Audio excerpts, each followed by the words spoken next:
What's up, FunAhead friends and family? I hope everyone is doing well today. Today we're going to be working on something a little bit differently, and that is my 2017 Polaris Switchback Pro S, which is a snowmobile. Stay tuned. I know, we kind of change things up a lot on this channel. We work on anything from Boxsters to 911s to Lincolns to Land Cruisers to, I don't know, we haven't done anything with the tractor yet, to jet skis to, well, now we're working on my snowmobile. But this sled does have almost 7,400 miles on it, which is quite a bit in terms of sleds.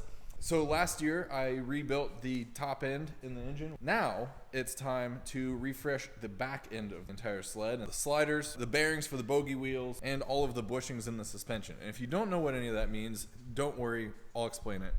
Basically, sleds are like kind of their own little world, and they have, you know, all sorts of their own unique terminology. Basically, the type of riding that I do is all trail riding. We go up to the UP and we ride hundreds of miles within a few days, and just going point to point to point, and it's awesome. The entire UP is interconnected by this very elaborate trail system.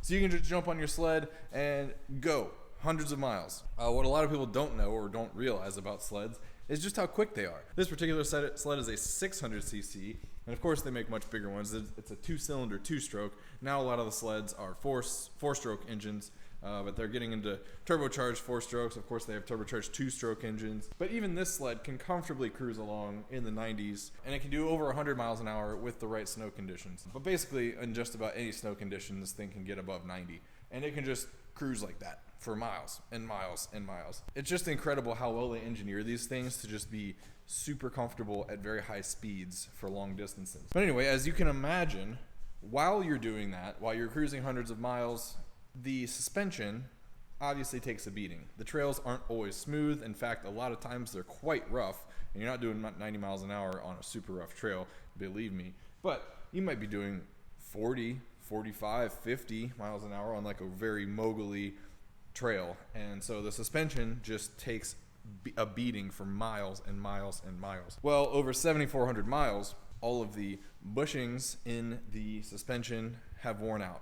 Those are original, and you can hear it when I push the suspension down. It makes some noise, and that's basically like the bushings within all of the joints in the suspension have kind of gone bad. They're a little bit sad, so we'll be refreshing those. Aside from the bushings, let me explain what we got going on. Alright, so apologies in advance to all the guys who are familiar with sleds, but basically this is an anatomy lesson on a snowmobile. So this particular snowmobile, this has their what's called the switchback suspension. It's a little bit different geometry than a lot of sled suspension. It has joints in multiple areas. Basically allows for, I believe, a longer track without having a longer rigid sled, and it makes kind of for, I think, maybe better traction in the back, and it doesn't want to wheelie as much or something. I don't exactly know the reason why.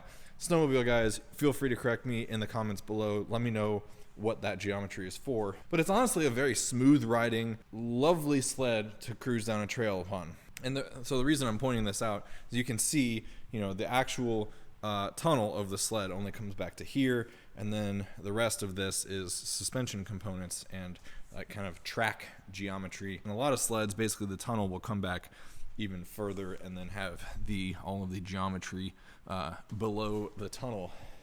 So in here, basically, this is called the skid. This piece right here, basically everything that the track rides on is called the skid. And of course this is called the track. It's basically like your big tire, your connection to the snow. And then up above there, you can see one here, and then there's actually one. Yeah, it's up in there. You can't really see it very well. That light silver, that's a radiator. They don't have traditional radiators in the front where air flows through them. They are completely cooled by the snow that gets kicked up from the track. So back to the skid, you can see all these little wheels inside the skid. Those are called bogey wheels, and basically those just help to keep the track on the skid. You can see these little teeth here. The bogey wheels go on either side of those to make sure that the track doesn't, you know, wander on or creep onto either side. Now, a common issue on any sled is that the bearings on the bogey wheels wear out. They just have simple, actually this one's going bad right now. what happens is you'll get ice and snow buildup around the bearing, and then the grease shield kind of gets beat up and then kind of eventually comes off, and then you get water and ice inside of the bearing itself, and then the bearing rusts and eventually seizes, and then the bearing will go bad. In this case, because I have it sitting on this stand, the track is not hitting this bogey wheel, as you can see, so I can free spin it. But this is an example of a bearing that has gone bad. And obviously these bearings are very critical because, like I said, this sled can go over 100 miles an hour. When you're going 100 miles an hour, imagine how quickly these wheels are spinning. They are cooking. So miles and miles and miles of these wheels spinning insane speeds, yeah, those bearings heat up when they start to go bad, and then you'll actually lose wheels because the bearings will just shear off. So in addition to that, kind of on the wear item note, is these sliders here. These sliders are sort of the sacrificial item between the skid and the track actually runs along those, and they wear down. The sliders wear down, and my sliders in this case are at the end of their life. So we are going to replace the sliders as well. So basically all the bearings in the bogey wheels, the sliders, all the bushings at the suspension, linkage, and joints. Aside from that, this thing should be basically ready to go for this season. So just to give you some context, it is currently November. It's November 4th. Technically, the sledding season doesn't start for at least another month or so, probably. I mean, to where it's super hot and heavy. But regardless, snowmobile trips tend to kind of creep up on a moment's notice. People will be like, hey, you guys want to go riding this weekend? So we need to have the sled ready for whenever. I want to make sure that this thing is good to go, cherry, and put back together and ready to ride hundreds of miles reliably before we start getting into the actual season. So clock's a ticking. And I've actually never done this job before. I've heard everyone say that taking the skid off of any sled is a total pain in the butt. I'm honestly not looking forward to it. Pretty complex geometry. Honestly, snowmobiles are like the freaking Audis of the power sports world. If you've ever worked on an Audi before, you'll know what I'm talking about. Just to give you a quick example of what I'm talking about. So here is the engine. I just took off basically the fairings, if you can call them that, and then the front cover, the beauty cover, so to speak. Here is the 600cc two-cylinder engine buried in there, as you can barely even see it when you take a step back. So you have to remove basically all of the auxiliary stuff before you can even get access to it. But these two valves right here are exhaust valves that allow there to be more power throughout the entire RPM range. Basically, two-strokes are inherently very peaky in power. These allow it to have a little more low-end grunt and the normal high-end power. So those valves need to be cleaned semi-regularly. Now, when you're looking at that, you're thinking, yeah, it's probably not too bad. You can just pull the valve out, clean it up. One of which you can. The other one, the steering column, is completely in the way, and no matter which way you orient that steering column, it will not allow for this valve to come out. So what do you have to do? You have to take the exhaust off. You have to reach down there, disconnect the steering column, and move it out of the way in order to get that one valve out. So all sorts of things like that is what I'm referring to. It's such an Audi kind of situation where in order to get to a certain part, you've got to remove 10 other things, and that's just kind of the nature of the beast with these sleds. Oh, and I forgot to mention, one of the other things that is being replaced is the jack shaft bearings. What the jack shaft does is it's the shaft that actually turns the track.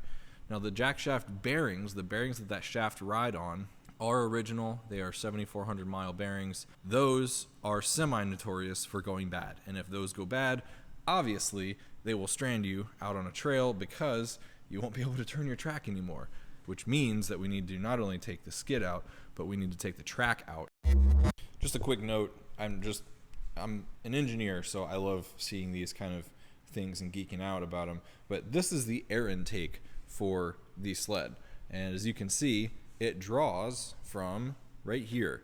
So it's actually behind the windshield and everything for the purpose of making sure that very powdery light snow cannot ever get sucked into the intake. And then from there, it kind of goes through a labyrinth to, like, in the event that snow actually could get into it, it would drop it off into the intake and, you know, hopefully avoid ever actually pulling any water into the intake of the engine. But pretty cool. all sorts of things have had to be done over the years to make snowmobiles more reliable. The other thing for you dirt bike guys out there, if you know dirt bike two-strokes, you know that they're actually not that reliable. They don't run for that long, whereas snowmobile two-strokes can run for thousands and thousands of miles before even needing a top end. Pretty insane.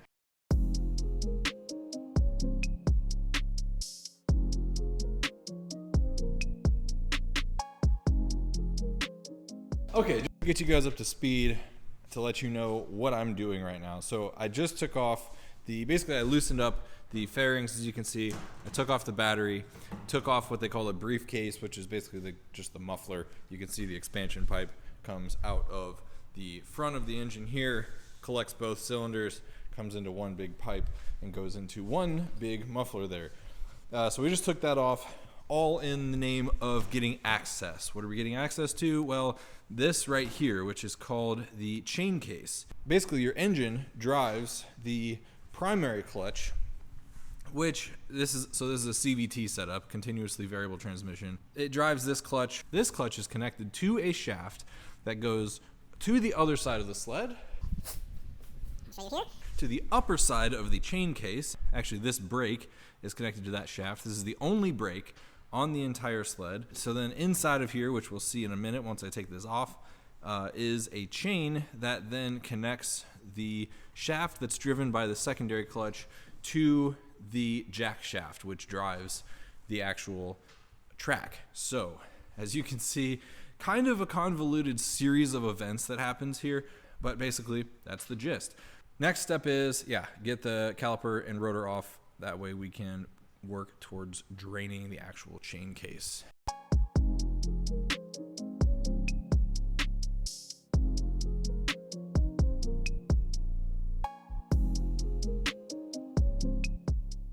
Just jumping out of time-lapse mode really quickly to give you more context about what I was referring to earlier with regards to the chain case. So here's the inside of it. We just got the cover off, sitting right there.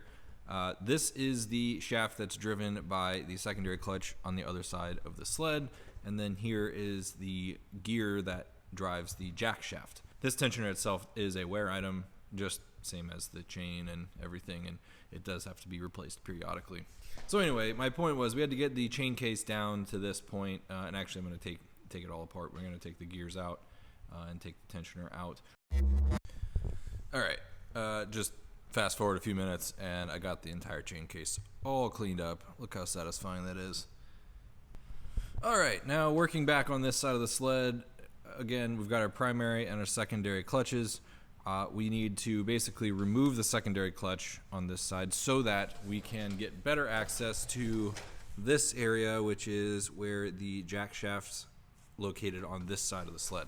Okay, so one kind of nifty thing about the way that they design these sleds is, like I said, you're out in the trails and out in the wilderness, many miles away from things. And so there are several tools that are built into the sled. For example, there's this area where you can keep a spare CVT belt. And then you have this wrench, which is actually utilized as a piece to keep the trim together. I'll show you that right now. So normally this is just stored like that. But this is actually a wrench to be able to take apart the secondary clutch. So the way this works is you put this in this little hole here and you just start screwing it in. What? Oh. Oh.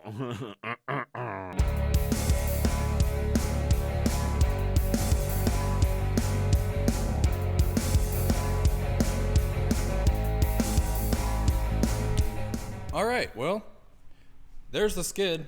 It's out, and now we can actually have good access to everything to be able to, work on the bogey wheels, the sliders, which obviously we need to replace. Let's take a quick look at those real quick. Yeah, obviously there were some very thin spots here, especially like towards the back. Now what's next is we need to get the jack shaft out of it, and then we'll be at the halfway point of having everything apart. Check this out. So this is one of the big reasons why we're doing what we're doing. I was actually kind of, as I was doing this, looking at a lot of the bushings at the suspension joints. Actually, most of these looked pretty good, with the exception of, look at this one. So this is one of the ones, this is the one that attaches right here. at the frontmost spot. So this is the bushing. Yeah, that's supposed to be perfectly cylindrical. The other one actually looks pretty good. It is, for the most part, intact. It's got like a couple wear marks like there, but that's actually what a lot of these have, but they're still like actually the shape that they're supposed to be. Whereas this guy right here, that's pretty bad. Obviously, this guy's going in the trash. Oh yeah, and you know how I mentioned that these bogey wheels wear? Look at this. I was just looking at the skid and noticed that there are some wear marks there, and this wheel does that, and it is not supposed to do that. Interestingly enough, like because of those teeth on the track, it can keep the bogey wheel in between the teeth pretty effectively. So the fact that it was one of the inner ones is better. If it was one of the outer ones, that puppy would probably be gone already. But I think what had happened is it lost that little snap ring. The other thing about these basically being like Audis to work on, they're kind of like Audis to own, because the parts are way more than you would expect. I grew up riding dirt bikes from like 11 years old and all the way through, I had a dirt bike up until a couple years ago. Dirt bike prices are not expensive if you have like a Honda, Suzuki, Kawasaki, Yamaha, one of the main brands. But Polaris stuff is so freaking expensive. Anyway, hey, I'm back to babbling. So yeah, like I said, I think we're gonna go ahead and call it here for today. I'm gonna order a bunch of parts and we will pick up in the next episode. We're putting this puppy back together, and maybe, just maybe, we'll have a little bit of snow on the ground and we can go give this thing a test ride after we get it all put back together. Keep your fingers crossed. Thank you so much for watching FunAhead TV. If you like this episode, please give it a like and subscribe if you want to see a lot more stuff like this. And please comment down below. Let me know if you've ever been snowmobiling before. Thank you all so much for tuning in to FunAhead TV. Couldn't do this without you. You guys are all the best, each and every one of you. Thank you for being here. Thanks for being awesome, and I'll see you in the next episode. Oh, hey FunAhead friends and family. Thanks so much for watching that video. If you want to see even more great FunAhead TV content, please click the suggested video right here. I'll see you over there.